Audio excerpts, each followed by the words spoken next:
Imani kurinde Diotrephe. Que Dieu t'épargne, Dieu Umwuka wa Diotrephe vuga uti bye.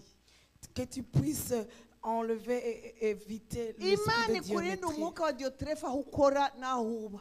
Là où tu travailles, que Dieu puisse t'épargner Mwizina rya l'esprit de Yesu Diotrephe. Diotrephe ngo yararebaga nta cyiza yakoraga. Il n'y avait rien de beau qu'il faisait. Noneho ngo akabuza n'abakora neza Et il a gukora. empêché des personnes qui travaillaient bien de travailler. Muzi impamvu mbabwira ibi? Vous savez pourquoi je vous dis ces choses? Ibyiza biravugwa n'ibibi bijya bivugwa. Les bonnes choses.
Est-ce qu'on peut acclamer encore pour Jésus? Oh non. Zorangu himbaza, zorangu tazira, na mama zemwa, urukundo rwawe. Zorangu himbaza, zorangu tazira, na mama zemwa. Zorangu himbaza, tazira, na mama ze urukundo rwawe. Zorangu himbaza, zorangu tazira, na mama ze mwami urukundo rwawe. Oh, zorangu himbaza, zorangu tazira, na mama ze mwami urukundo wankunze. Oh, wantoranije narabaho, ngira isanga witoranije, na mama z'urukundo rwawe ibihe byose. Wamenye utararema papa, ushyira mu mugambi wawe. None uyu munsi ndashimi ibitangaza. Zora na mama ze, na mama ze. Zora, zora, zora, zora, na mama ze. Zora nguhimbaza. Hallelujah, hallelujah.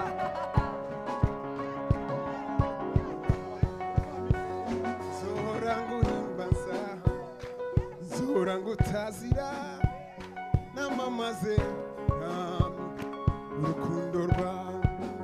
Emanueli, Imana iri kumwe natwe, na mama z'urukundo wanyeretse ntarabaho. Zohora nguhimbaza, zohora ngutazira, na mama ze mwami urukundo rwawe. Zohora nguhimbaza, nzohora ngutazira namamaze mwami urukundo urukundo wankoze nzohora nzohora nzohora nzohora nzohora nzohora nzohora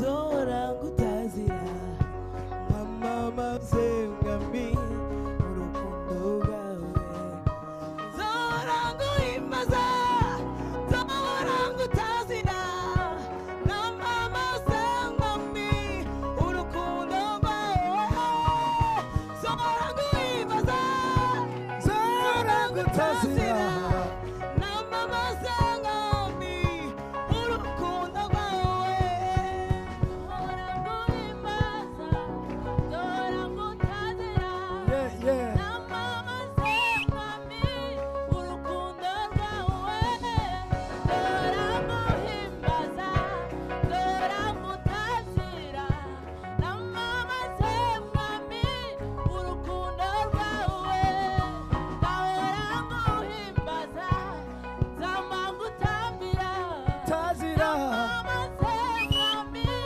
urukundo rwawe yeah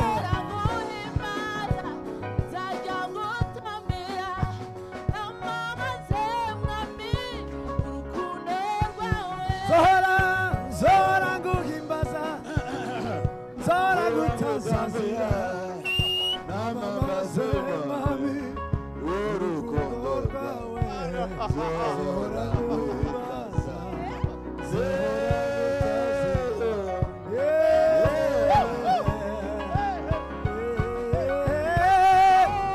nguhimbaza zora ngutazira namamaze mwami imirimo yawe zora nguhimbaza zora ngutazira namamaze mwami urukundo rwawe zora nguhimbaza zora ngutazira namamaze mwami urukundo rwawe zora nguhimbaza zora ngutazira namamaze mwami urukundo rwawe sinzahwema kuvuga ineza yawe aho wankuye mwami ngira neza nari ndushye mbabaye mfite agahinda mu mutima maze uranyibuka zora ngushima ngushima nza gushima ngenza gushima nza gutazira nza kuzamura nza guhimbaza nza kwamamaza nzora nzora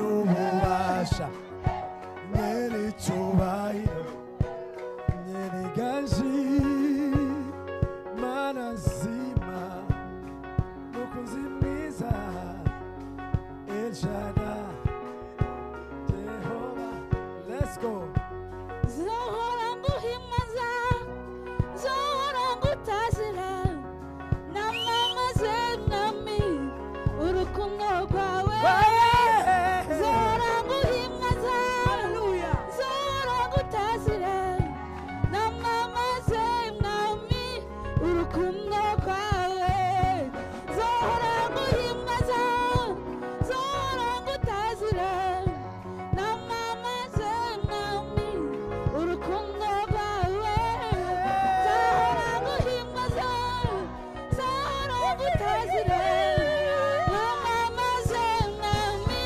urukundo rwawe nguhimbaza Zohora ngutazira namamaze mwami ineza yawe Zohora nguhimbaza Zohora ngutazira namamaze mwami urukundo rwawe nzahora nguhimbaza nzahora ngutazira namamaze mwami urukundo wankunze nzahora mvuga ko wangiriye neza nzahora mvuga ko wankunze namamaze mwami urukundo rwawe nzahora nkuririmba nzahora nkurata namamaze mwami urukundo rwawe nzahora nguhimbaza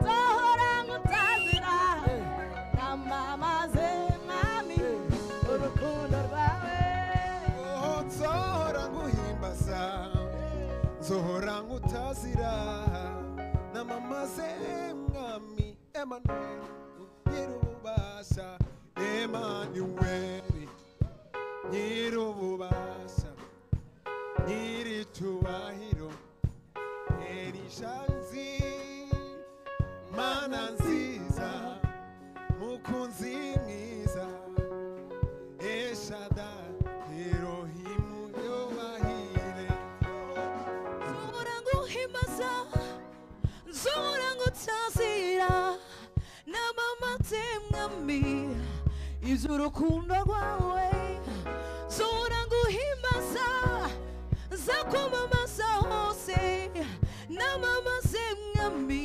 iby'urukundo rwawe nzahora nguhimbaza nzahora ngutazira namamaze mwami z'urukundo rwawe nzahora nguhimbaza nzahora ngutazira namamaze mwami iby'urukundo rwawe nzahora nguhimbaza nzahora ngutazira namamaze urukundo rwawe Yesu nzahora nguhimbaza nzahora ngutazira namamaze mwami iby'urukundo rwawe nzohora nguhimbaza nzohora ngutazira namamaze mwami iby'urukundo rwawe nzohora nguhimbaza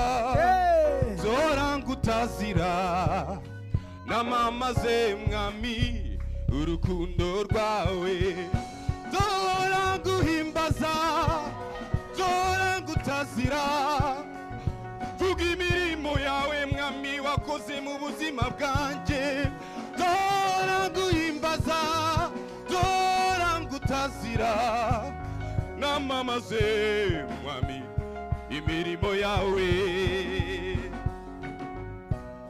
nzohora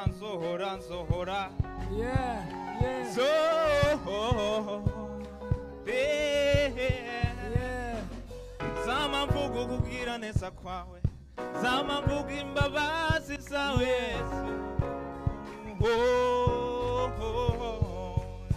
nzahora nguhimbaza nzahora ngutazira namamaze mwami urukundo rwawe nzahora ngutazira nzahora nguhimbaza namamaze mwami urukundo rwawe Zora nguhimbaza Zora ngutazira namamaze mwami urukundo rwawe Zora nguhimbaza namamaze muvuge vuga imirimo myiza wakoze Zora nguhimbaza Zora ngutazira namamaze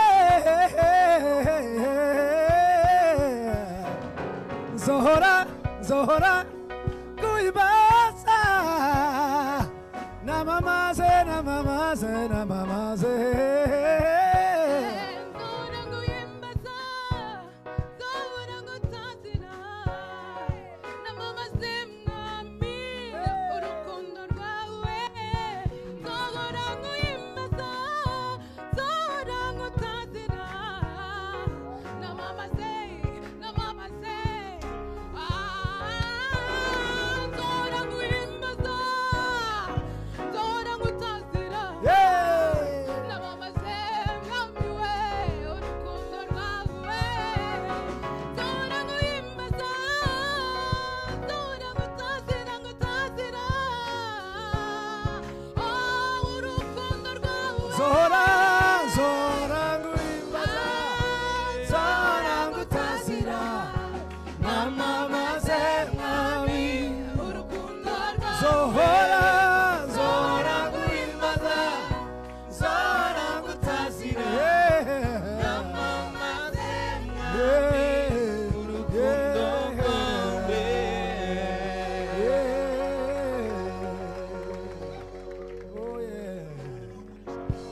God bless you. God bless you.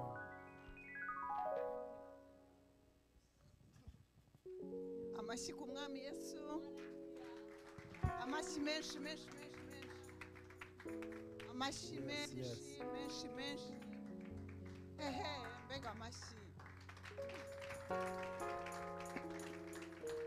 amashyi turayakoma kubwo gushima imana n'abaririmbyi. Nous acclamons plus fort pour louer le Seigneur et remercier les choristes.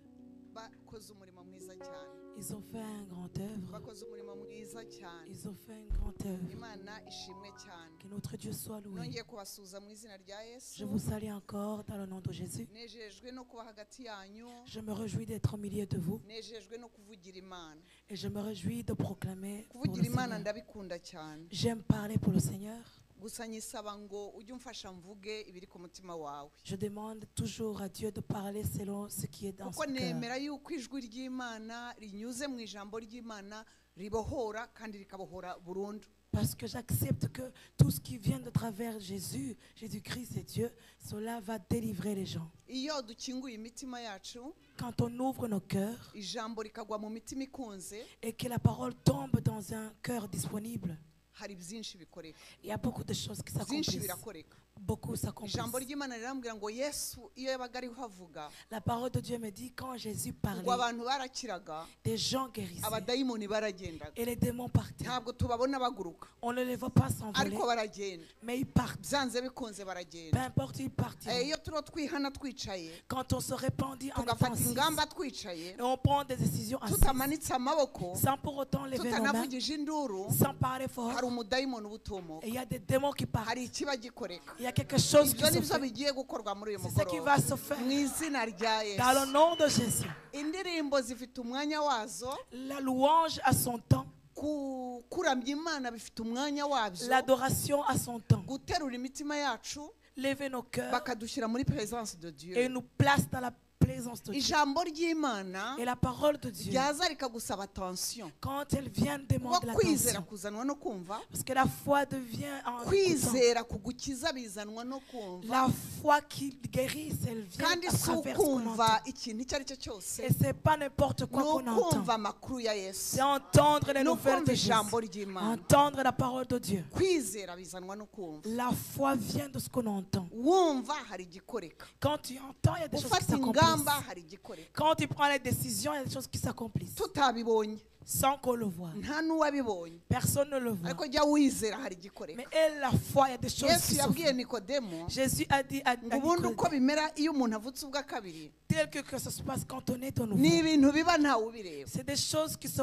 passent ngo qui ne bimeze sont pas nko visibles. kureba umuyaga uhuha, C'est comme voir le vent qui souffle. ukabona ibiti biragira bitya, On voit des arbres qui ariko chancellent. wagutuma ikiro cy'umuyaga Mais si on te demande un kilo de ntabwo vent, wakibona. tu ne pourras pas le ujya voir. kubona ukabona uwo muntu ariho arahinduka, Tu vois la personne qui change. ubona ibikorwa Tu bihinduka, vois des choses qui ubona changent. ingiro zihinduka, Tu vois des décisions qui ubona changent. ubuzima Tu buhinduka, vois des vies qui changent. ariko hari umuyaga uba wahushye. Mais sache qu'il y a du vuga vent uti qui umuyaga chancelle. ugahuha, Quand le vent vuga uti chancelle, umuyaga w'ijambo ugahuha, le vent de la parole qui byanze chancelle. bikunze ni uko mbyizera C'est ainsi que je kandi le ni fais. uko bijya bimbera. Et c'est comme ça que ça se déroule. yesu ashimwe cyane. Que Jésus soit. ndashima imana ibintu byabaye hano ejo. Je bénis le Seigneur pour ce qui ni bande bari bahari? hier. Les mwarafashijwe nkanjye? Est-ce que vous avez été twari édifiés? twagurutse, On était, twari tugiye duhagaze. on était partis dans le yesu temps de vous. ashimwe cyane. Que Jésus soit loué. haleluya. Alléluia. mana yanjye we, utaramenye ibihe byari bihari Il y a des yarahombye. personnes qui n'ont pas vécu les temps wari d'hier. uri hano Ils ukumva sont utarumvise iriya presence, waba Si warahombye. tu étais ici que tu n'as pas senti cette présence, hari ubuntu tu bw'imana, avais- il y hari avait la, presence il y y'imana. avait la présence de Dieu. yesu ashimwe Que cyane. Jésus soit biriya loué. bintu byabaye ejo Des choses qui se sont si déroulées ibintu hier. bibaho kenshi, C'est pas des choses habituelles. ntabwo ari ibintu byuka buri munsi ngo ubone. C'est pas des choses que tu vois couramment. biriya ubwiza bw'imana, biriya nabyo ni icyubahiro cy'imana. Quand tu vois vois la présence de Dieu, Biriya tu ni vois la ubwiza gloire de Dieu. bw'Imana. Ça, c'est la gloire buriya mu de Dieu. kinyarwanda la gloire de Dieu tubyita icyubahiro cy'Imana, Quand on parle de la ubundi gloire de bikitwa Dieu, ubwiza bw'Imana, on parle en Kinyarwanda comme la ariko ejo icyo présence. twexperimense ni ubwiza bw'Imana, Ce que nous avons vécu hier, c'est la ni présence de Dieu. ubwiza bw'Imana. C'est la présence de muri Dieu. ririya jambo buri icyo twavanyemo ejo cyari ubwiza bw'Imana Dans ce que nous avons bwatumanukiye. tiré à travers cette parole, c'était la présence de la ubwiza parole de Dieu. bw'Imana iyo buje Quand la gloire de Dieu nka descend, kuriya, comme ainsi, buriya hari ibintu bikoreka. il y a des choses que ça Imana accomplisse. ivuga amazina yayo yose, Dieu parle et ses sortes de amazina noms. y'Imana yose aravugwa. Les sortes de noms de Dieu se parlent. nk'iyi ndirimbo mwaririmbaga ngo Emmanuel, Emmanuel, Jehova Jire, El Shaddai, El Shaddai, Jehova Jire, Jehovah Jireh. ayo mazina yose Elohimu yose Ces noms aratambuka. passent. buriya hari uwabonye Elohim ejo, uwundi hari uwabonye Jehova, hari Hier, uwabonye quelqu'un a vu Shalom, Jehova. hari uwabonye Rafa. Qui a vu Rapha. Imana ikora byinshi mu gihe kimeze kuriya. Dieu, il fait beaucoup de choses en peu de temps. Imana yakoze ibintu byinshi ejo. Hier, Dieu a fait beaucoup de choses. simbivugira n'ubuhanuzi bwabaye, Je ne veux pas dire à propos biriya de byakonfirmaga ikiriho kiba. C'était juste la ariko confirmation Imana de iyo ce qui se imanutse passe. kuriya, Mais quand Dieu descend hari ici, ikintu kimwe kintangaza il y burya. a une chose qui m'étonne. niba hari umuntu ukunda kwigisha ku cyaha nanjye ndimo, S'il y a une personne qui aime enseigner selon la uko mfashe récompense, mikoro je peux pas. sinihangana kutabwira abantu icyaha reka icyaha reka Quand icyaha je reka prends un icyaha. micro, je dis toujours ariko il ngiye faut kubabwira, niko nahamagawe, abandonner les péchés. ariko ngiye C'est kubabwira mon appel. Je buriya vais vous dire, presence imeze kuri iyo quand il y yaje, a une présence pareille, Imana ibabarira ibyaha ikemeza ibyaha abantu ikakugirira neza Dieu, il fait du n'ibyaha bien, il ubizi pardonne yuko les- ikagira neza, il te fait du bien alors ahubwo que tu sais que tu ikakwemeza es ko uri pécheur. umunyabyaha wicaye aho. Il te fait comprendre que tu es pécheur. Yesu ashimwe, Que Jésus soit loué. haleluya. Amen. ya ikakwemeza cyane kugira ngo utazagenda ukagira ngo ni ugupfa gufata ineza yayo wibereye uko ushaka, Il te fait comprendre pour que tu ne marches pas n'importe comment. utazishuka ko ari ugufata ibintu byayo warangiza ugakomeza ukiberaho uko Il te ushaka. fait comprendre que tu ne peux pas prendre ces choses et tu Imana le faire iri comme tu veux. balancée. Dieu balance. Imana irekiribure, Dieu est équilibré. ntabwo ishobora kwihenda, Il ne peut pas se ntabwo tromper. ishobora kukunagira ubwiza Il bwayo ne peut pas te donner sa gloire ngo irekere aho ngaho ye kukwigisha. et de laisser comme ça sans izakora uko t'éduquer. ishoboye, Il fera tout. ikubwira uko indwara ikize, Te dire comment tu es ikubwira malade. ukuntu ibyo wasengeye Te bisubijwe, dire comment des choses ariko dont tu as ikubwira urwara intercédé. ahantu, Mais il te dit aussi ta ariko maladie. kandi nawe urabizi, Comment tu sais très bien. ariko kandi nawe tubiziranye. Et tu le sais avec genda moi. ukuntu urebe ukuntu bipanga, Essaye comment tu peux ordonner les choses. vugira ngo aleluya. Dites Alléluia. Iyo ni Imana Ça yanjye, c'est notre iyo ni Dieu. Imana yacu, Ça c'est notre uwo ni Dieu. umwami wacu Yesu Kristo. Ça c'est notre roi. Urukundo rwe ni runini, Son amour est immense ni rugari, et grand. ntabwo yirengagiza ko turi umucyo w'isi, Il n'oublie pas que nous sommes la lumière du ntabwo monde. asa gusa ngo atugirire neza, Il ne nous fait pas seulement du bien. yirengagize ko turi ku isi kumuhagararira. Et il oublie que nous sommes ses ambassadeurs nawe dans ce akomeye monde. kuri urwo rubuto, Lui aussi, il tient akomeye à cette kuri urwo sémence. rubuto uri rwo, Il tient à cette sémence que tu es. kuko agutuma kujya kubyara abandi nkawe. Il t'envoie d'enfanter d'autres qui sont niyo comme toi. mpamvu urwo rubuto arwitaho, C'est pour cela qu'il tient à cette kugira ngo sémence. ubyare beza kurushaho, Pour que tu puisses enfanter des kugira ngo ubyare meilleurs. beza. Que tu enfantes des vuga ngo meilleurs. amen. Dites Amen.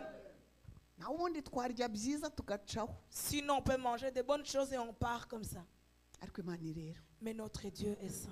Yesu ashimwe. Alléluia. iriya presence y'ejo rero, La présence d'hier, buriya niyo Mose yabonye yagiye ku c'est ce musozi que hejuru, Moïse a vu à la amanutse montagne. abantu bamurebye bati no no no no, Quand les gens l'ont vu, ntabwo dushaka kukureba ils ont cyane. dit on ne peut pas te fixer. Yesu ashimwe. niyo Petero na Yohana na Yakobo babonye bari ku musozi babona Eliya na Mose. C'est la même présence que Pierre et Jean ont vu à la montagne. niyo presence yatumaga Petero avuga ati uwaca ingando ntitugende. C'est pour cela que Pierre disait, et si on pouvait dresser nos tentes et ne pas partir. ejo twari twaciye ingando, Hier, on avait bien dressé twari nos twaciye tentes. ingando, On avait dressé nos tentes. abenshi ntitwashakaga gutaha. Beaucoup ne voulaient pas partir. hari Imana, Il y avait Dieu. hari Imana, Il y avait Dieu. wayumvaga. Est-ce qu'on l'a senti? Yesu ashimwe cyane. Que Jésus soit ndashima loué. Imana ku bw'umunsi w'ejo. Je bénis le Seigneur pour le jour d'hier. Haleluya. Amen. Imana iri yaranje yamanutse kuriya buri wese agatahana ke. Dieu s'arrange pour que quand il vient ce jour, comme il a fait hier, chacun rentre avec sa part. buri wese agatahana akantu Chaque personne rentre avec sa part. ubishimira imana. Bénisse-le à Inkuru Dieu. ngufitiye nuko bidahoraho biriya. Le problème, c'est que ces choses ne durent Umuntu pas. umwe ashobora kubigira ku giti cye, Une personne peut avoir ces choses, ariko kugira ngo abantu bagendererwe kuriya mais pour que les gens puissent être visités ainsi, c'est pas évident. c'est pas quelque chose N'ubuntu anodin. bukomeye. C'est Niyo une mpamvu grâce. umukozi w'Imana ejo yari yabuze amagambo abitubwira. C'est pour cela que hier le serviteur de Dieu akabura n'avait ukuntu pas de avuga ati paroles pour sinzi uko décrire. nababwira. Il disait, il ne sait Ati pas comment kuko uri hano décrire. gusa, Parce que tu es ici. kuba seulement. wabaye hano gusa, Puisque tu es ici. ukibaza seulement. ngo se kuba wabaye hano Et tu te hanyuma, demandes pourquoi, comme je suis ici. kuba qu'est-ce qui se wagize amahirwe ukaba hano passe? Si tu gusa. as eu l'opportunité de venir, Imana yacu ishimwe que cyane, notre Dieu soit loué. ndayishima cyane. Je le bénis. nanjye ndayishima uretse no kuza ndi umuvugabutumwa, ariko nanejejwe nuko nanjye nari mpari. Amen. Je ne le bénis seulement parce que je suis venu comme prédicateur, mais aussi parce que j'étais présent. Yesu ashimwe Que cyane. Jésus soit loué. uyu munsi rero ndi kuki, Aujourd'hui, qu'est-ce que je vais parler? turacyari kuri l'elevation de Christ, niho ndi.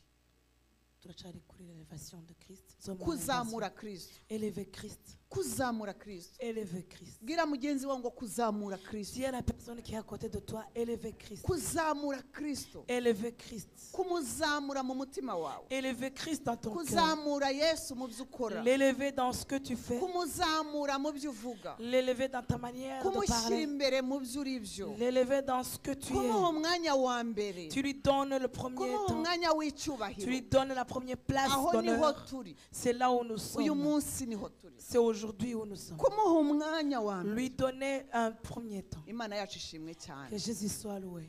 niryo jambo mfite uyu munsi. Ça, c'est la parole que j'avais du jour. Amen. Amen. guha umwanya wa mbere Yesu Kristo. Accorder à Christ, c'est la première place. Murabizi turakizwa, Vous savez, on devient chrétien, ntacyo turiho, mais il n'y a aucun prix qu'on nta donne. kintu twarishye, twakijijwe kubw'ubuntu, On a reçu Christ par nta kintu la wabikozeho, foi. Tu n'as rien fait. nta C'était kintu par la grâce. wabikozeho. Tu n'as rien fait pour que tu deviennes qui tu es. Izo mbabazi, Cette compassion, ubwo buntu yatugiriye, cette grâce qu'il nous a uko donnée. kuntu yagutaruye mu isayo y'ibyaha, Comment il t'a tiré des péchés. birashoboka ko wowe utazi ibyo wababariwe. Peut-être tu ne sais pas ce que tu as été pardonné. Nongere nkwibutse ko kumenya ibyo wababariwe ntibigomba ko wakoraga ikirundo cy'ibyaha. J'aimerais te dire, le fait de ce que tu faisais, ça ne veut pas dire que Ijambo c'était ry'Imana beaucoup. rirambwira ngo twese twaracumuye, La parole de Dieu me dit, nous tous, on était des pécheurs. ntitwashyikiriye standard y'Imana, On n'a pas été ntabwo enlevés twabaye de kuri Dieu. ku gipimo On cy'Imana, n'a pas été au standard de Dieu. twese twaracumuye. Nous tous, on a Ni péché. ukuvuga ngo wakoraga duke C'est-à-dire celui qui faisait peu n'uwakoze byinshi, et qui faisait beaucoup. uwamenye ibyo yakoze Celui qui était reconnaissant de ce qu'il a fait. n'utarabimenye, Et l'autre qui était amaraso inconscient. yatubabariye namwe. Le sang qui nous a pardonné est unique. Imbabazi zatanzwe ni zimwe, La compassion qu'il a eue, c'est un. yaratubabariye. Il nous a Vuga pardonné. uti yarambabariye. Dis seulement qu'il t'a pardonné. Ni kubw'ubuntu, C'est par la nta grâce. murimo wabishyizeho, Tu n'as pas œuvré. ntacyo wabikoze. Tu n'as rien fait. Yesu ashimwe. Amen. Urwo rukundo C'est seulement cet amour. nirwo rudutera kumuramya. C'est cet amour qui nous donne envie de l'adorer. Izo mbabazi ziyo uzihishuriwe Cette compassion.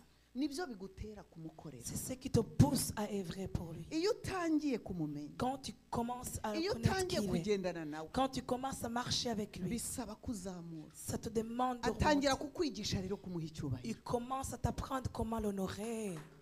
Alléluia. Atangira kukwigisha kumwubaha. Il commence à t'apprendre comment tu dois Afata l'honorer. umwanya wo kukubwira ngo twubahane, Il prend le temps de te faire comprendre le respect que tu lui kumuha donnes. umwanya ukwiye. Lui donner une place qui lui est favorable. Merci. Kumuha icyicaro gikwiye mu buzima bwawe. Lui donner une place favorable dans ta vie. Ninde wari uzi ko Imana ibidusaba? Qui sait que Dieu nous le demande? Irabisaba, Il nous le demande. irabitegereje. Il l'attend.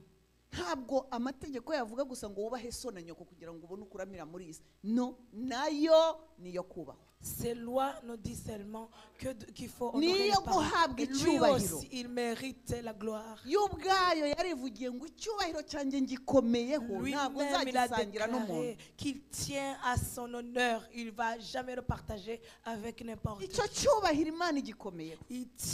Dieu tient à cette gloire. Icyubahiro cy'Imana igikomeyeho.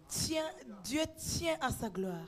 tukiri muri presence y'ejo Tant que nous sommes encore dans la présence d'hier, ariko irarangira tugasohoka tukajya mu buzima nous allons rentrer et continuer notre vie. dusubira mu buzima On continue notre vie. tugomba kubaho Nous devrons vivre. iriya presence ntikomeza kuri La présence ne se manifeste pas comme tugomba elle. kubana n'abatware Nous bacu devrons vivre avec nos tugomba maris. kurera abana Nous devrons éduquer nos tugomba enfants. kujya ku kazi Nous devrons aller au travail. dusabwa gukora akazi neza Il nous est demandé de travailler comme il dusabwa faut. kubana n'abantu Il neza nous est demandé de vivre en paix avec les autres. nyamara icyubahiro cy'imana wakibayemo Mais tu as été dans la présence de Dieu. ubwiza bw'imana wabubayemo Tu as vécu la gloire de Dieu. ariko kuko ubuzima bukomeza Mais puisque la vie continue, nje kukumenyesha ko uwo kristo ejo wumvaga je viens de te dire encore une fois que le Christ que tu as entendu hier, asabwa icyubahiro il les demande la asaba gloire. icyubahiro Il demande sa arasaba gloire. ngo mbone umwanya Il veut la place. nk'umwanya Il veut la place. nk'umutima wawe Donne-moi ton cœur. nk'umutima wawe Donne-moi ton cœur. nk'umwanya wa mbere Donne-moi la première place.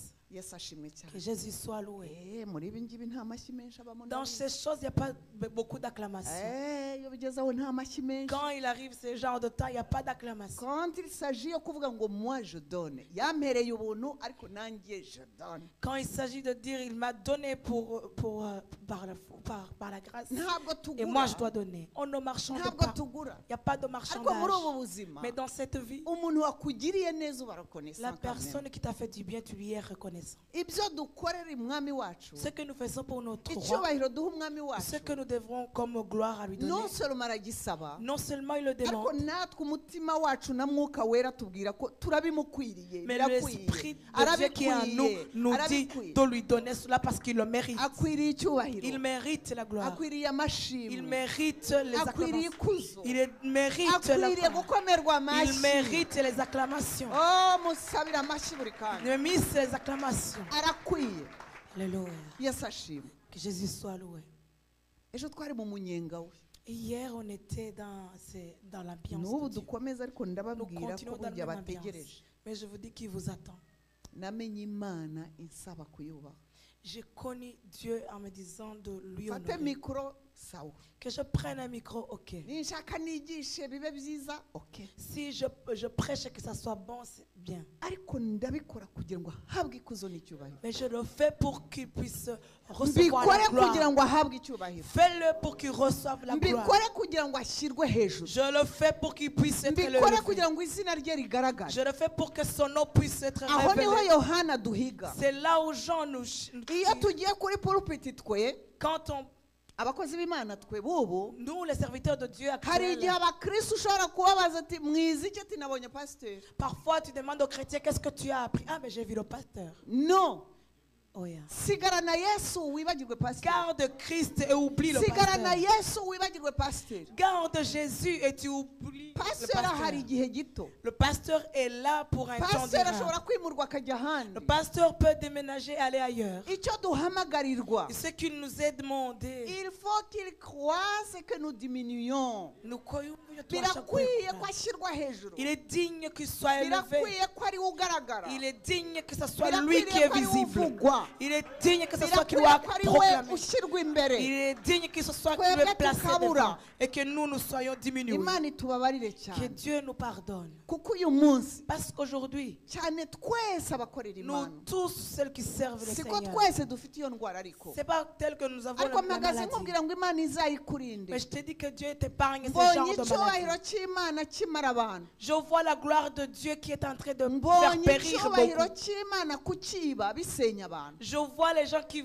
volent la gloire de Dieu, ils sont en perdition. maze imyaka 35 mu Vous gakiza savez, 35 ans que je suis mfite benshi sauvé. banduta J'ai beaucoup de gens qui sont plus grands que ariko moi. hari ikintu kimwe imana yampishuriye Mais il y a une chose que Dieu m'a révélée. icyubahiro cyayo La gloire de Dieu, icyubahiro cyayo sa gloire. iyo nsoma ijambo Quand ry'imana je lis la parole de Dieu, ndeba ukuntu satani aricyo cyamuvanye mu ijuru je vois à quel point c'est cette chose qui a fait ngo descendre Satan nzazamuka du ku ciel. musozi hejuru Il a dit, je monterai sur la montagne ngo nzasa n'imana et je serai comme Dieu. imana iravuga ngo ndakumanura astre brillant Dieu a dit, je te descends à ngo ce brillant. ndakumanura Je vais te ngo descendre. ndagushyira hasi Je vais te mettre à ndakujyana terre. ugere Je ikuzimu vais t'amener jusque dans l'enfer. imana idufashe cyane Que Dieu nous épargne.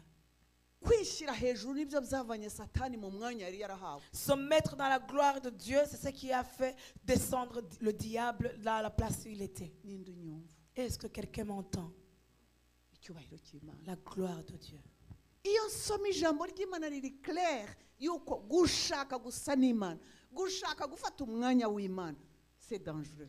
Quand je lis la parole de Dieu, je vois que toute personne qui essaye ou qui veut ressembler à la gloire de Dieu, c'est très dangereux pour lui. Icyiza kiriho dufite uyu munsi, Une bonne chose que nous avons actuellement, nuko mwuka wera abasha kutubwira ngo gabanya c'est riri, parce que nous avons le Saint-Esprit qui nous parle, qui nous dit de diminuer. gabanya riri. Il dit diminue Lily. Nibaguha amashyi kabiri, Si attention, on acclame des fois pour toi, diminue à faire ugomba attention. gutaha ukavuga uti icyubahiro ngisubije Tu nyirayo. dois rentrer en disant que la gloire revienne à Dieu. Yesu ashimwe. Amen.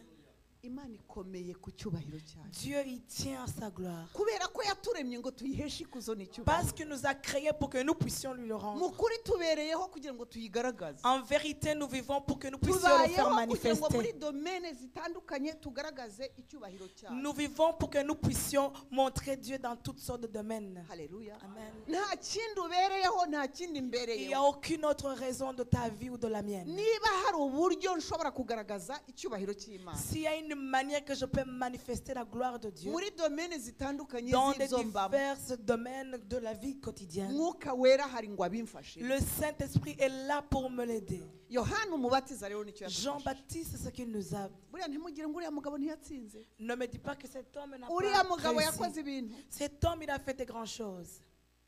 kugira ngo yiyemeze kuvuga ngo Pour qu'il puisse prendre la décision de dire, ndamuretse agaragara, je le laisse lui se ndamuretse qu'il soit agaragara, manifesté. Je le laisse. jyewe igihe cyanjye kirarangiye. Mon temps est fini. Birakwiye ko azamuka Il kurushaho. est digne qu'il soit élevé plus Iyaba mwari davantage. muzi mukibuka ko ntabwo Yohana yahise apfa, Si vous savez que Jean n'a pas directement décédé, yaje kwicwa na Herode. il a été tué par Hérode. Muzi icyatumye Herode amwica? Vous savez pourquoi Hérode l'a tué? Yamujije iki? Ko yamubwiye ukuri. Il l'a tué parce qu'il lui a dit la vérité. Yaramubwiye ngo Il lui a dit, ntibikwiye ko ufata umugore wa murumuna wawe.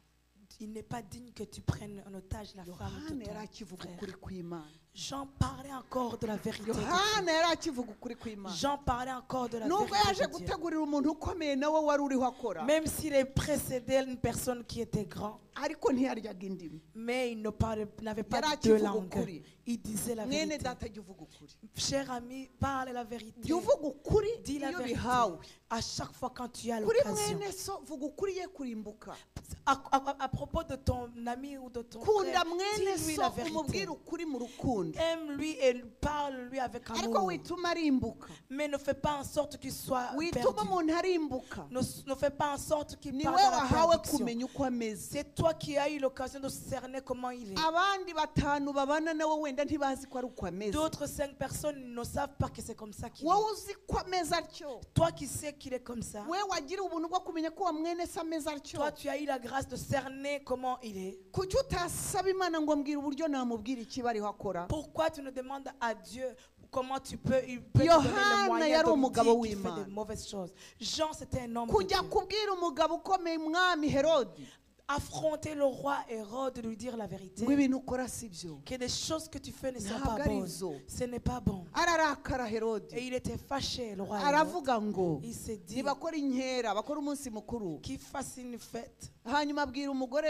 umwana w'uwo mugore w'iyo nshoreke we. L'enfant de sa Ati gira icyo femme usaba. dit, qu'est-ce que tu peux me demander? Ariko umwana nyina yari yamubwiye atariho aratuderanja ntashaka ko nibanira n'uyu mugabo.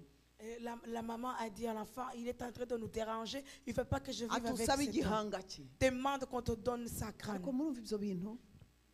Est-ce que vous entendez Mbabwire. ces choses? Nukunda Imana Si tu aimes Dieu ukayihesha icyubahiro et que tu l'honores ukibuka yuko yakugiriye neza, et que tu penses à ce qu'il a fait, byanze bikunze kuba Toi. persekute uzaba persekute.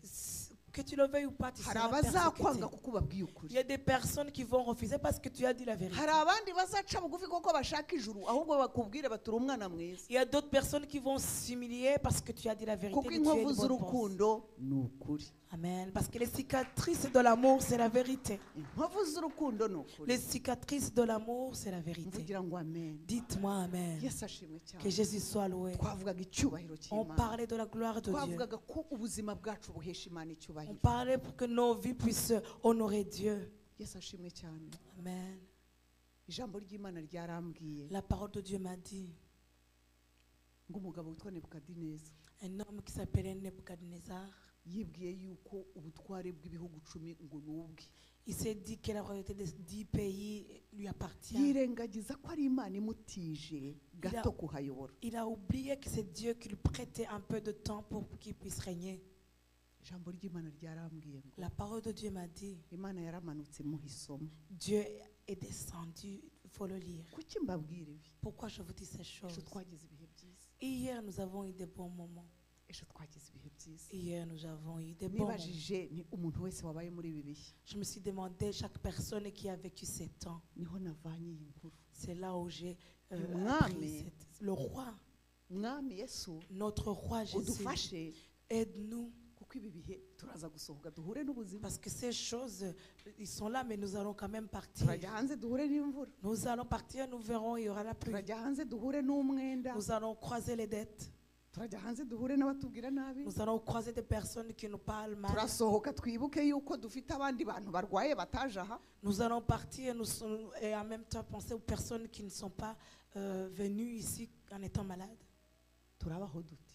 Et comment on va vivre? turabaho dute? Comment allons buriya vivre? yohana kugira ngo agere hariya hantu Vous savez, Jean, pour qu'il puisse arriver à ce temps-là, se ko ubuzima bwe umunsi ku munsi bwubahaga imana. c'est que sa vie quotidienne, elle était une vie qui honore murabizi Dieu. buriya bibiliya iyo dufashe paje imwe tugaturana tukajya ku yindi hari igihe tugira ngo twaryamye buracya nuko paje ya kabiri iraza. Quand on tourne la Bible, on tourne la page, on se dit on dort et c'est le jour, et puis Pas c'est du la nuit. tout. C'est rien, pas du burya tout. hari igihe bashizemo imyaka. Parfois, c'est des choses qui ont passé. uriya mugabo yabayeho yubaha imana. Cet homme, il a vécu en ayant kugendana la n'imana crainte de umunsi Dieu. ku wundi Vivre avec Dieu tous les jours. byamuhaye kumenya iriya moment stratégique y'ubuzima bwe. Ça lui a donné la faveur de cerner le moment yari stratégique. resultat y'ubuzima bwubaha imana. C'était le yari résultat de resultat la vie. y'ubuzima bubana n'imana. C'était un résultat de la vie ndakwifuriza qui ubuzima honore bubana Dieu. n'imana buri Je munsi. te souhaite de vivre une vie qui honore Dieu. présence ishobora kurangira La présence peut terminer ukumva uriya munyenga et partir dans cette ambiance. kandi wari ukenewe. Et l'ambiance, on en avait besoin. njye nari nkukeneye Moi, j'en avais besoin. ariko birarangira tugasohoka. Mais ça se termine et on sort. gumana iriya atmosfere. Rentre avec cette rinda buriya atmosphère. buzima. Garde cette vie. gumana buriya buzima. Garde cette vie. nibwo bwatumye yohana umubatiza amenya neza igihe cye ko kirangiye C'est ce agiye qui gupasa a- le baton. C'est ce qui a fait que Jean-Baptiste puisse savoir qu'il était temps de donner un relais. haleluya. Amen. kubaha imana, Honorer Dieu. guhesha imana icyubahiro, Honorer Dieu. kuyisubiza icyubahiro Lui cyawe. redonner sa gloire. yesu ashimwe Que cyane. Jésus soit loué. amen. Amen. reka dusome ijambo ry'imana. Nous allons lire la parole de Dieu. ndasoma muri mu bakorinto ba mbere 10:31 kugera kuri 33. Nous allons lire dans Corinthiens 1 Corinthiens 10:31 33. 10, 31, 33. dusome mu izina rya yesu. Nous allons lire au nom de Jésus. Soit abantu mwese se murumva français cyangwa tusome mu kinyarwanda? Qu'est-ce que vous préférez? C'est tout comme. OK. 31 jusqu'à 33. nous allons lire au nom de Jésus dans 1 Corinthiens 10, 31 jusqu'au 33. Soit donc que vous mangez, soit que vous buviez, soit que vous fassiez quelques autres choses, faites tout pour la gloire de Dieu. Ne soyez en esclaves ni aux Grecs ni aux Juifs, ni à l'Église de Dieu. De la même manière que moi, aussi je m'efforce en toutes choses de complaire à tous, cherchant non mon avantage, mais celui du plus grand nombre, afin qu'ils soient sauvés. Amen. Amen. Soyez mes imitateurs, comme je le suis moi-même de Christ. Amen. Amen. Amen. uyu ni Pawulo yandikiraga abikorinto. Ça, c'est Paul qui écrivait aux Corinthiens. aravuga ngo icyubahiro cy'Imana twagitanga gute Il a dit, comment peut-on donner la gloire ngo à waba Dieu? urya Si tu mangeais waba unywa et si tu buvais, ikintu icyo ari cyo cyose waba ukora toute autre chose que tu fais, gikore ku buryo gihesha Imana icyubahiro. fais-le dans la manière qui donne la gloire à Dieu. Waba wigisha, Si tu enseignes waba uramya, et que tu es en train waba uri d'adorer, umusenzi, ou tu es en train waba ukoropa d'intercéder, mu tu rusengero, es en train de faire le waba urera nettoyage, abana, est-ce que tu es en train waba d'éduquer uri les enfants? umuhinzi, Tu es un agriculteur. waba ujya mu kazi utegekwa n'abandi, Et si peut-être tu es ailleurs comme icyo un ukora employé, cyose tout ce que tu fais, cyerekezeho umutima, fais-le de ton ariko cœur. kora ku buryo gihesha Imana Mais icyubahiro. fais en sorte que ça honore, donne la gloire à Dieu. Iyo ni defi ikomeye. Ça, c'est un grand défi. Ni ukuvuga ngo wajya ku kazi ku wa mbere, C'est-à-dire, si tu vas le lundi, kora ku buryo akazi kawe gahesha Imana icyubahiro. fais en sorte que ton travail puisse rendre gloire à Dieu. Ni ukuvuga ngo igihe utagiye ku kazi wafashe pause, C'est-à-dire que si tu as récupéré, que tu n'as pas wiriwe été au mu travail rugo, et que tu es à la maison, ibyo ukora bihesha Imana icyubahiro. tout ce que tu fais, fais en sorte que ça donne la gloire à Dieu. Uburyo ubana n'abavandimwe bawe mu rugo, La manière dont tu vis en fratrie, twebwe abashakanye uburyo tubana n'abo twashakanye, nous les personnes qui sont en couple, la mu manière dont on ijuru vit Imana avec eux. nirunguruka isange duhesha Imana Et icyubahiro. quand Dieu est ici dans la terre, il voit que nous lui donnons Icyo la ukora gloire. cyose Bibiliya ntabwo yasize cyose, Tout ce que tu fais, la parole de Dieu n'a kugeza rien naho laissé. ivuga ibintu dukora nka rutine, kurya no Jusqu'à ce kunywa, qu'ils disent, ils citent des choses que nous faisons dans la vie. ibintu dukora tutanatekereza. Tout ce qu'on fait automatiquement. Nimutekereze inshuro urya ushobora gufata za sinakisi ukabura ziriye. Vous vous rendez compte, si jamais vous prenez des choses, des petites choses Nimwibuke à ko manger. iyo dusenze turavuga ngo turabyejeje ugakubita ukabura agiye. Parfois, quand on prie, on dit, je viens de le bénir et tu manges Des directement. fois ntunasenge icyitwa sinakisi ugasengera isahani Parfois, nziza. tu ne pries même pas pour ces petites choses de manger. Ariko Pawulo asunitswe n'umwuka wera, Mais quand Paul était en esprit, ati ubundi il a dit normalement, icyo dukora cyose tout ce que nous faisons, cyose, toutes choses, uvugira ngo cyose, dites toutes choses. hari icyo agukuriyemo, Est-ce qu'il y a une exception? ni ibiki ujya ukuramo rero. Qu'est-ce que tu enlèves? Aho hantu twashaka twahavuga. Cet endroit, on peut y attarder. Amafaranga ni ayanjye, Cet argent m'appartient. ni ayanjye, ayo yo akaba yawe, Et vraiment, tu le fais pour toi. akazi c'est kakaba kawe. Ça, c'est mon travail. Eglise ni iya twese, Ça, c'est notre église. eglise ikaba iya twese. Ça, c'est notre église. Iyo yo tukumva ni iya rubanda Ça, rwose. c'est vraiment l'église Ariko iyo de tout le bigeze ku monde. kazi ni Mais quand akawe, il s'agit du travail, iyo bigeze ku mafaranga ni quand c'est ayanjye, l'argent, c'est à moi. iyo bigeze ku kintu les possessions ni izanjye. Tout ce qu'on possède, ça m'appartient. Nyamara Mais ikintu cyose, toute chose, twebwe mu Rwanda turaririmba nous au Rwanda, on ngo chante. jyewe ubwanjye On dit n'ibyo moi-même, ntunze ainsi que tout ce que je possède, n'ibyo wamucunguza. c'est pour mon rédempteur. Tumubeshye Et on lui ment. kuko kugira ngo ibintu byose bikorere umwami, Tout pour que toute chose puisse kugira ngo être umenye faite ko pour ibintu Dieu. byose bikwiriye guhesha Imana icyubahiro, Savoir que tout ce que tu fais donne la gloire ni à Dieu. ukuba wemera ko abifiteho uruhare, C'est que tu dois accepter que c'est lui qui prend vraiment la ni décision. ukuba wemera ko nawe abifiteho ijambo. C'est que tu puisses vraiment comprendre que lui aussi il a une décision. Umugore wawe Imana imufiteho ijambo, Ta femme, Dieu, umugabo wawe Imana imufiteho ijambo, Dieu a une parole sur ta abana femme. bawe Imana ibafiteho ijambo, Dieu a un part dans tes enfants. amashuri yawe Imana iyafiteho Dieu ijambo, a sa part à tes études. akazi kawe Imana igafiteho Il ijambo. a sa part à ton travail. Ntushobora guha Imana icyubahiro Tu ne peux rien donner à Dieu utari wamenya ko n'ibyo bisanzwe by'ubuzima Imana ibifiteho akise. sans oublier que ces petites choses, il a sa part dedans. Igihe utari wahishurirwa ko Tant que tu n'as pas encore eu cette révélation, n'ibyo byose ari iby'Imana, que toutes ces choses appartiennent à Dieu, yuko ariyo yabiguhaye mu nzira imwe cyangwa que iyindi, c'est lui qui te l'a donné à travers igihe des mille utari chemins, wabyemera, tant que tu n'as pas encore accepté, biba bikiri akarima kawe, c'est-à-dire que c'est encore ton petit jardin, biba bikiri akarima c'est kawe. encore ton petit Et propriétaire. pourtant, Normalement, guhesha Imana gloire nk'umukristo donner la gloire à Dieu en tant que ni chrétien, uko ibyo byose utekereza ngo Imana idahari ibi byo naba mbifite. c'est que tu penses toutes choses que tu as, si Dieu ne fait pas part, est-ce que je les aurai vraiment? Yesu ashimwe cyane. Que Jésus soit loué. Amen. Amen. Turiho ngo duheshe Imana icyubahiro. Nous sommes vivants pour donner la gloire à Dieu. Munyemerere nsenge.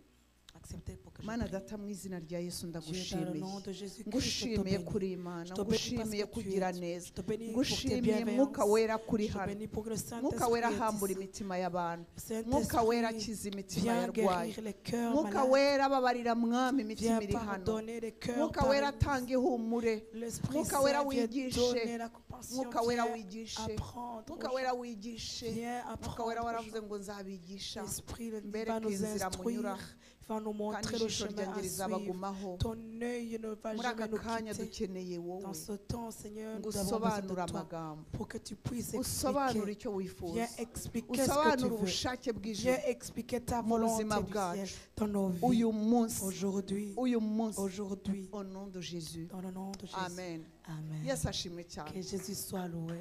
kubaha imana kwiha icyubahiro ikwiriye Honorer Dieu, on lui donne la gloire qu'il mérite. ntushobora rero guha imana icyubahiro Tu ne peux pas donner la gloire à Dieu utubaha amategeko y'imana sans être en accord avec ses lois. icya mbere burya mu guha imana icyubahiro ni ukumvira ngo vous êtes mes amis si vous faites ce que je vous commande ntushobora kuba inshuti y'imana Tu ne peux ntushobora pas kumva être wonora ami de imana Dieu. Tu ne peux pas honorer utumvira Dieu ibyo ikubwira sans écouter à ce qu'il te dit.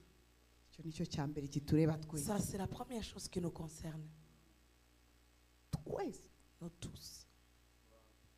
ibyo itubwira Tout ce qu'il nous dit, niho ipimira c'est là où il balance. niho igupimira C'est là où il te regarde. ibyo ikubwira Tout ce qu'il te dit, urabikora est-ce que tu le fais? ibyo igusaba Tout ce qu'il te urabikora demande, est-ce que tu le fais? ese ahubwo unabyitaho Est-ce que vraiment tu tires attention à ese ça? ahubwo uzi n'ibyo ari byo Est-ce que tu sais ce que c'est? parce que burya ushobora kubijugunya kuko uba utanabyumvise Parce que tu peux tout rejeter parce que peut-être tu n'as pas kandi compris. ushobora kubijugunya kuko utabyitayeho nyine Tu peux même mépriser cela et tu le jettes. kandi inshuti y'imana ni wowe ejo uba uzapfukama uyibwira uti ngirira utya ntabara ndapfuye Alors que c'est toi demain qui va encore intercéder pour qu'il vienne à ton secours. imana idufashe cyane Que Dieu nous vienne en aide. kubaha imana no kwihesha icyubahiro bya mbere Honorer Dieu, c'est de lui donner la gloire en premier. ni ukubaha ibyo ikubwira C'est accepter ce qu'il te dit. ariko wowe ukundana n'umukobwa cyangwa n'umuhungu Toi qui es en copinage, kopinage ni ijambo ritari niryo ariko ntarindi tu as une relation. buriya mu rwanda iyo Fille, bavuze kopinage abahungu n'abakobwa bararakara kuko bibabuza umutekano Tu es dans une relation yeah. avec un garçon et une fille. wowe icyo umusabye rimwe simple si n'ibyaha umusabye Tu lui demandes une petite chose, ntagikore il ne le fait pas. ukamubwira uti nanga iki Tu lui dis, je n'aime pas ceci. ukabona nta n'icyo bimubwiye Et tu vois que ça lui dit rien. ukazasubiramo ariko naba narakubwiye ko nanga iki Et tu dis, est-ce que je t'avais dit que je n'aime pas ceci? ukabona ntacyo bimubwiye Et tu vois que ça lui dit utangira rien. gukweshoninga urwo rukundo Tu commences quand même à se poser la question par rapport à l'amour. amen ijambo ry'imana nararisomye rirambwira ngo J'ai lu la parole de Dieu et elle m'a dit, burya imana izi kudupimira ku byo dukunda Dieu, il nous teste par rapport à ce qu'on aime. iravuga ngo Il dit, ko muri babi puisque vous êtes mauvais, mugaha abana banyu ibyo babasabye et vous donnez à vos enfants ce qu'ils vous kuki demandent. mwibwira ko moi le père céleste Pourquoi vous pensez que moi, le Père, azabaha ibyo Céleste, munsaba je vous donnerai ce que vous désirez? ni iki nshaka kuvuga Qu'est-ce que je vais dire par là?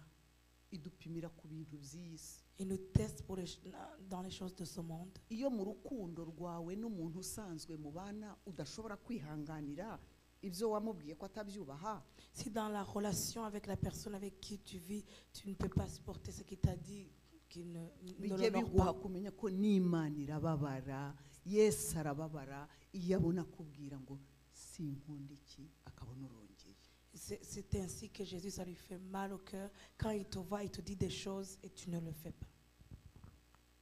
bakundwa mujye mutega amatwi nimuza mu nzu y'imana Chers amis, veuillez tirer attention quand vous venez dans l'église. ndabaha inama n'itahire Je vous le dis comme conseil, puis après je rentre. nta kintu cyiza nko kugira eglise Il n'y a rien de bon que d'avoir des bons moments. nabonye ukuntu muri eglise abantu bahinduka, abantu barahinduka bakaba beza, beza ku mubiri, beza mu mico.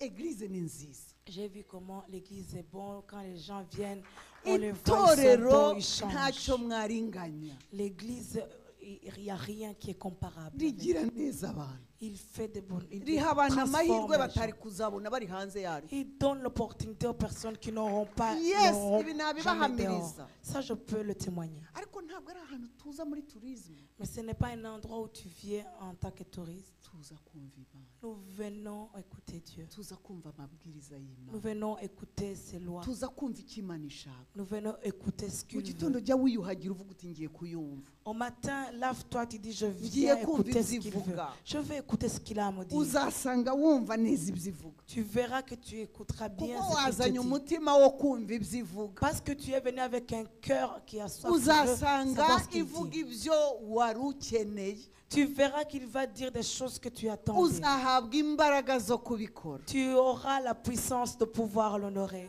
Uzibona wubahisha Imana bitakuruhije. Tu verras que tu seras en train d'honorer Dieu sans difficulté.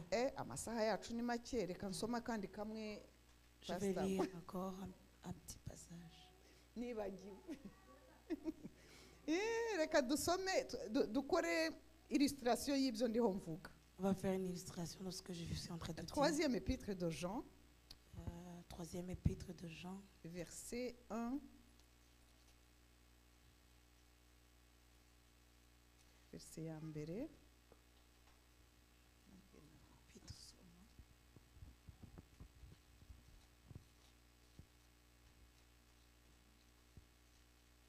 Kadusome mu izina rya Yesu. Ntagera ndasoma no guhera. Reka mpere kuri rimwe. troisième épître de Troisième Jean, épître de Jean, Partie chapitre 1. Ndahera kuri verset ya mbere et je vais sauter. partie du premier verset, chapitre. Troisième épître, chapitre 1, guhera kuri verset 1. Ngewe umukuru ndakwandikiye ga ikundwa, uwo nkunda by'ukuri. Ukundwa ndagusabira kugira ngo ugubwe neza muri byose, ube mutaraga nk'uko umutima wawe uguwe neza. Kuko nishimiye cyane ubwo bene data bazaga bagahamya uburyo ushikamye mu kuri ukakugenderamo. Nta cyantera umunezero waruta uwo kumva ko abana banjye bagendera mu kuri. Ukundwa ukiranuka mu byo ukorera bene data byose, kandi ari abashyitsi bahamije urukundo rwawe mu maso y'itorero. Reka hari ngezaho, reka njye ku 9. Hari le verset 9. Hari icyo nandikiye itorero, ariko Diotrephe ushaka kuba ukomeye muri bo araturosera. Nicyo gituma ubwo nzabibutsa ibyo akora, nuko atuvuga amagambo mabi y'ubupfu. Nyamara ibyo ntibimunyura, ahubwo arengaho akanga no gucumbikira bene data, n'ababishaka akababuza akabaca mu itorero. Ukundwa ntukigane ikibi, ahubwo wigane icyiza. Ukora ibyiza niwe w'Imana, naho ukora ibibi ntiyari yabona Imana. 12. Demetriyo ahamwa na bose, kandi n'ukuri ubwako kuramuhamya, natwe turamuhamya. Nawe uzi yuko ibyo duhamya ari iby'ukuri. Imana ishimwe cyane. Vuga ngo amen. Amen. Ni iki ngiye kuvuga ku bantu batatu baraho? Qu'est-ce que je vais dire à propos de ces trois personnes? Ndavuga guhesha Imana icyubahiro. Je vais dire à l'élévation de la gloire de Dieu. Ndashaka kuvuga guhesha Imana icyubahiro. Je vais dire à élever la gloire de Dieu. Yohana atubwiye abantu batatu. Jean vient de nous dire trois personnes. Atubwiye Gayo, Il nous dit de Gaius, atubwiye Demetriyo, il vient de nous dire atubwiye na Diotrephe. Diotrephe et Démétrius. Abo bantu bo ni abakristo. Ces trois personnes sont des Uko chrétiens. ari batatu ni abakristo. Ces trois personnes, ce sont des Bafite imyanya chrétiens. itandukanye, Ils ont des différents ariko ni places, abakristo. mais ce sont des chrétiens. Ndashaka kukwereka uburyo bubahaga Je Imana. vais vous montrer dans laquelle manière Ndashaka ils honorent Dieu. kukwereka ibintu bishobora kuba ku mwana w'Imana mu nzu y'Imana, soit akubahisha Imana cyangwa ntayubahisha. Je vais vous montrer des choses qui est dans la maison de Dieu. Soit la personne honore Dieu ou il ne l'honore pas. Nyamara twese dukwiriye kubaha Imana duhereye hano mu nzu y'Imana, tukagenda tukubaha Imana mu rugo aho turara, abana aho murara, abapapa n'abamama aho dutuye, tukubahisha Imana, tukajya mu kazi twubahisha Imana. Nta hantu, nta kanya, nta room imana idusigira ahantu tutagomba kuyubahisha. Il n'y a aucun endroit où Dieu nous demande de ne pas l'honorer, partout où nous sommes. Yesu ashimwe. Amen. Gayo ninde? Qui est Gaius? Mwumvise yuko uriya mukozi w'imana musabiye ikintu gikomeye. Vous avez entendu ce que le serviteur de Dieu lui a Mwumva béni. umugisha wo gukorera imana ukagira ubuhamya bwiza. Écoutez comment un bon témoignage te fait amener à une bénédiction. Bivuga ngo kugira ngo abantu babone Gayo na Yohana arinde kumwandika ni ukuvuga ari umwana w'imana ufite uburyo yubahisha imana kwera. Cela veut dire pour que Jean puisse écrire et puisse lui témoigner, c'est qu'il avait en lui l'envie d'honorer Dieu. Umva umugisha musa. Écoutez cette bénédiction qu'il a Ubuze reçue. ukuntu umutima wawe uguwe neza. Vous savez comment ton cœur est bien. Ndagusabira Je prie pour ngo toi, umubiri wawe pour que ton corps n'iby'ubugingo et des choses de l'esprit nabyo bimere neza. soient bien. Umuntu agusabira icyo ntabwo wakoma amashyi. Est-ce que si on vous donne une sorte de bénédiction, vous Ngenda n'acclamerez pas? kubwira ngo ariko mwibuke ko ibi bintu byasukumwe n'umwuka we. Sachez que ces choses ont été envoyées par l'Esprit. Arangije amuhamya mu rwandiko dusoma uyu munsi. Et il a témoigné à travers les épîtres que nous lisons. Ndakwifuriza ujye uvuga uti mwuka wera icyampa nanjye ngo ibyo ijuru rindebaho bibe bisabira. Demande à ce que le Saint-Esprit, l'Esprit voit en toi, que le ciel puisse le voir. Ntibishoboka ko kubaha imana yawe wakubaha imana ngo abantu be kutabibona bazabihamya. Ce n'est pas possible que tu puisses honorer Dieu et que les gens ne le voient pas. Ngo numvise ukuntu ukunda abera. J'ai entendu comment tu aimes Urukundo les saints. rwawe ku bantu b'imana nararubonye. Ton amour envers les frères en Christ, Byatugezeho. c'est arrivé vers nous. Uburyo ukunda abera byatugezeho. La manière dont tu aimes les saints est venue. Tekereza ibyo ukora bikagera ku bayobozi bawe. Pense à ce que tu fais et qui arrive à tes dirigeants. Kandi wabikora gutazi ko ari n'ukureba. Et tu le faisais sans te faire Iryo voir. jambo ndarikunda nkunda ibintu umuntu akora ntawe umureba. J'aime des choses qu'on fait quand personne ne le voit. Ariko bikaba byiza bikazagera mu ijuru. Mais que ça devienne des choses qui montent au ciel. Imana ishimwe cyane. Que Jésus soit loué. Aramushima. Il l'a donné. Ati byaramenywe. Il lui a Uko ukora félicité. birazwi. Des choses, comment tu fais. Itorero ry'Imana. Église de Dieu. Bana b'Imana. Enfant de Dieu. Iyo twubashye Imana. Quand on honore Dieu. Byanze bikunze bizazanira ibyiza abandi bagenzi bacu ariko ntibizihishira. Imirimo myiza ntishobora kwihishira na rimwe niko Paulo yabwiye Timothée. Amen. Qu'on le veuille ou pas, les bonnes choses ne se cachent pas. C'est ainsi que Paul a dit à Timothée. Undi wakoraga neza ni Demetrius. Une autre personne qui faisait du bien, c'était Démétrius. Kuki Yohana afashe soin yo kutubwira amazina y'abantu? Pourquoi Jean prend soin de nous partager les noms de ces Ubu personnes? ngubu apôtre Vedi avuze amazina y'abantu hari abandi barakara. Ici, si l'apôtre veut dire, commence à citer des noms, il y a des gens qui seront enragés. Nanjye ndi umushumba ndabizi. Et moi, je suis berger, je Kandi le abantu sais. baba babikoreye. Et les personnes, ils ont Ariko travaillé pour. nyine uhagaze ukavuga abantu Mais nk'uku si kuko tu abantu commences bakoze neza. à dire des bonnes choses, c'est des personnes qui ont fait des bonnes choses. Abadakora neza baravuga ngo buriya se.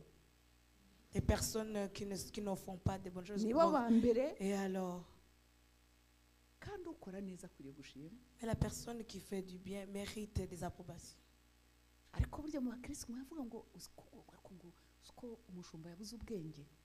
Mais parmi les chrétiens, vous savez que le Ngo berger biriya est ntiyagomba insensé. buriya ntiyari gushaka ukuntu abikora mu ibanga cyangwa akabashima Est-ce ahantu. que Ariko le berger guhagarara n'aurait hariya pas akabavuga. fait en cachette sans pour autant le parler à haute voix? Yohana yarabavuze aranabatwandikira. Jean l'a dit et il l'a même écrit pour que nous aussi nous puissions le relire.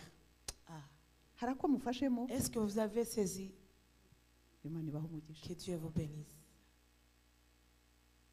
Uwiteka yabwiye Kahini ngo wakora neza ntiwakwemerwa. L'Éternel a dit à Caïn, est-ce que si tu fais du bien, tu ne serais pas agréé? Nkunda ngo Imana inshime. Je vous dis, j'aime que Dieu m'agrée, me Duheshe trouve Imana agréable. icyubahiro yishime. Que nous puissions l'élever, que lui Nagi semble dushime. et qu'il nous trouve agréable. Ariko bigeze kuri umuntu witwa Diotrephe. Mais quand on arrive chez Imana Diomètre, ikurinde Diotrephe. que Dieu t'épargne Diomètre, Umwuka wa Diotrephe uvuga uti bayi. que tu puisses enlever et éviter Imana l'esprit de ikurinde Diomètre. umwuka wa Diotrephe aho ukora n'aho uba. Là où tu travailles, que Dieu puisse Mu t'épargner izina rya l'esprit de Yesu Diotrephe Dieu. ngo yararebaga nta cyiza yakoraga. Il n'y avait rien de beau qu'il faisait. Noneho ngo akabuza n'abakora neza Et il a gukora. empêché des personnes qui travaillaient bien de travailler. Muzi impamvu mbabwira ibi? Vous savez pourquoi je vous dis ces choses? Ibyiza biravugwa n'ibibi bijye bivugwa. Des bonnes choses se disent et des mauvaises aussi.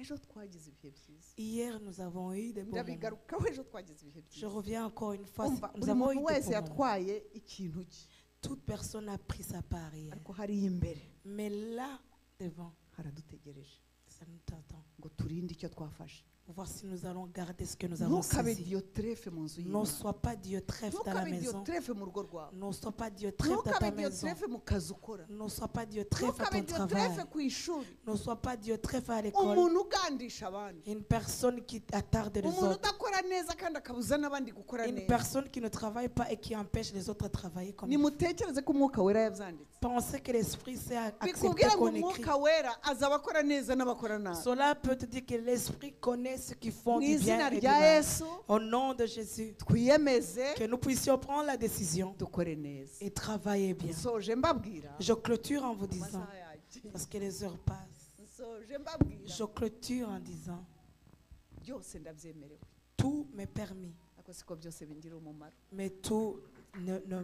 buriya yohana yahisemo kuzamura icyubahiro cya yesu Jean a choisi d'élever la gloire de Dieu. yes ni choice C'est un choix. c'est un choix ntabwo uri igiti Tu n'es pas un uri arbre. umuntu Tu es un homme. ufite ibitekerezo Tu as des pensées. ufite ubushake Tu as la volonté. urareba Tu regardes. urumva Tu entends. ufite kuvuga ngo ndanze Tu peux refuser. ufite no kuvuga ngo ndeme Tu peux accepter. uhitamo ubuzima ukabaho Tu choisis une vie et tu vis. uhitamo urupfu ugapfa Et tu choisis la mort, tu ariko meurs. nk'abana b'imana Mais comme des enfants de kandi Dieu. hano nta bayobozi n'abayoborwa twese nanjye ubabwira ndimo Ici, il n'y a pas que des dirigeants ou les turi kuri iyi dirigés. si Tant que nous sommes dans ce monde, duhitemo kubahisha imana choisis d'élever la gloire de mumpere Dieu. yesu amashyi Acclamons pour Muhaguruke mon dusenge. Seigneur.